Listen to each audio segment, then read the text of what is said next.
Our next Crystal Award winner is Leonardo DiCaprio. He receives the 2006 Crystal Award for his leadership in tackling the climate crisis. Leonardo DiCaprio was born in Hollywood, where he also grew up, and he also spent part of his childhood in Germany. He is one of the most recognized actors in the world today. He has collected numerous awards and is widely praised for his ability to excel on screen in a wide range of film genres. He has long been a passionate advocate for environmental sustainability. In 1998, he established the Leonardo DiCaprio Foundation, dedicated to promoting the long-term health and well-being of all Earth's inhabitants. He has been active on a range of sustainability topics, including the protection of key species, sharks in California, tigers in Asia, elephants in Africa. He is perhaps best known for his remarkable contribution to the climate change agenda and his role as the United Nations Messenger of Peace for Climate Change.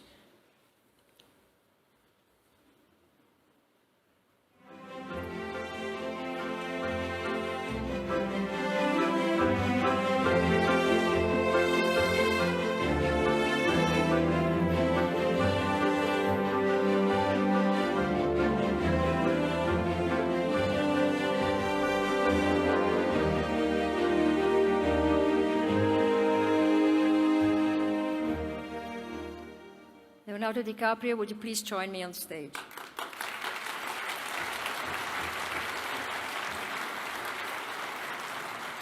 Thank you very much. Thank you.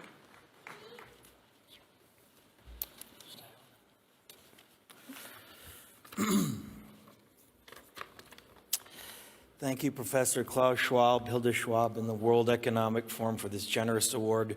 Your recognition of my work for my foundation and our partners across the globe is a true honor. Last month in Paris, world leaders reached an historic agreement that provides concrete framework to reduce carbon emissions. This was an important first step, but we're a long way off from claiming victory in the fight for our future and for the survival of our planet. The Paris Agreement was a call to action, but it is now up to all of us to build this progress with ingenuity and a commitment to change. Together we are fighting to preserve our fragile climate from irreversible damage and devastation of unthinkable proportions. I've been traveling recently all over the world for a documentary about how this crisis is changing the natural balance of our planet. In Greenland and in the Arctic, I was astonished to see that ancient glaciers are rapidly disappearing, well ahead of scientific models. In India, I met farmers who have seen their crops, their very livelihood, literally washed away by historic flooding. There's no doubt to the world scientific community that this is a direct result of human activity, and the effects of climate change will become astronomically worse in the future. Last week, President Obama told those who continue to deny the irrefutable science behind climate change that they will find themselves increasingly lonely in a swell of voices calling for action. But studies also show us that those who deny the reality of climate change will also find themselves less economically successful.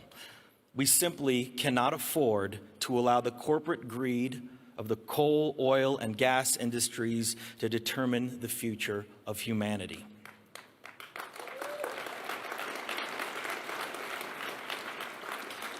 Those entities with a financial interest in preserving this destructive system have denied and even covered up the evidence of our changing climate.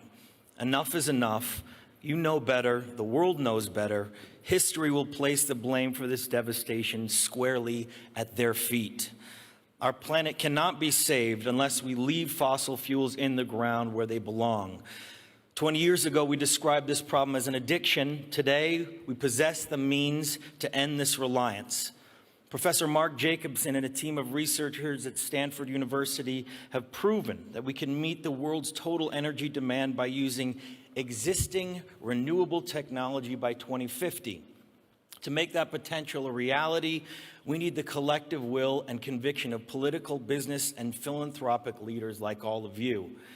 This transition is not only the right thing for our world, It makes clear economic sense, and it is possible within our lifetime. A shift of this magnitude will save nearly $42 trillion in global energy costs while creating 20 million new jobs.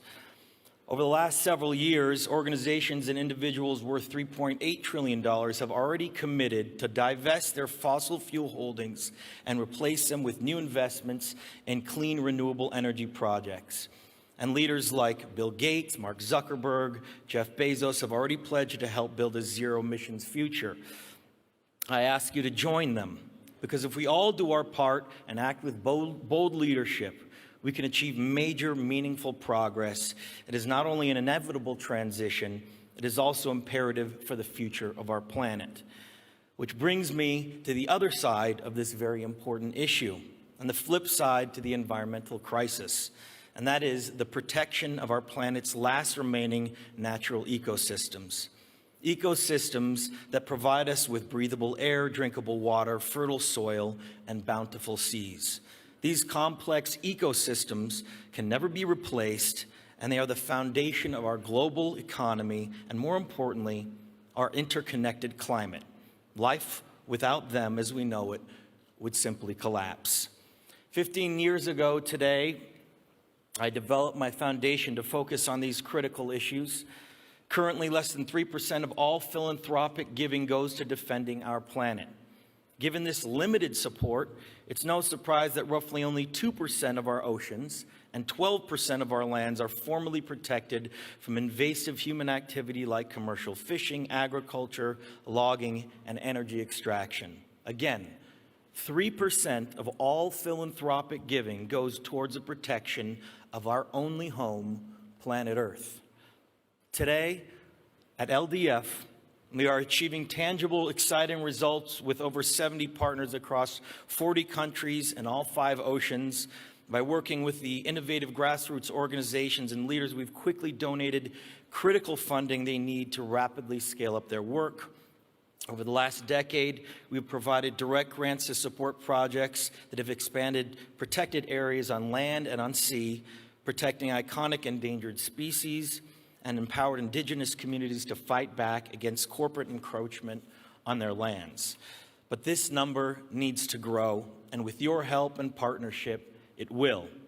Generosity is the key to our future. With that, I'm pleased to announce today a $15 million grant and new commitments from LDF to fast-track cutting-edge sustainability and conservation projects around the world. A prime example of climate change and environmental protection is our grant to the Rainforest Action Network and their partners on the ground to protect the last remaining rainforests on the Indonesian island of Sumatra. Over the last year, major fires across Sumatra have released more carbon emissions every day than the daily activity of the entire U.S. economy.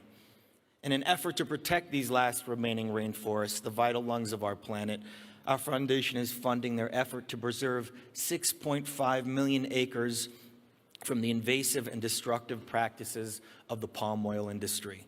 We are underway with similar efforts in the Amazon rainforest of Ecuador. We are supporting the Kaibo Alliance, an indigenous effort to stop rampant and destructive oil extraction that is poisoning their lands and communities. In the United States, we are partnering with the Solutions Projects to promote clean energy and support local efforts to implement these projects in their communities. And in our seas, we have partnered with Google and funded the Global Fishing Watch, which is a revolutionary new platform that will actively monitor and ultimately help end the destructive practices of overfishing. Additionally, we are backing an effort to protect the size of Nebraska and the Indian Ocean off the coast of the Seychelles Islands, which is home to vital marine species. Imagine what we can all do with more partnerships. With the alliance of many of you in this room, so much can be done if we all work together. With your help, we can quickly identify and fund the most innovative and effective projects that have the greatest potential to avert the crisis we face.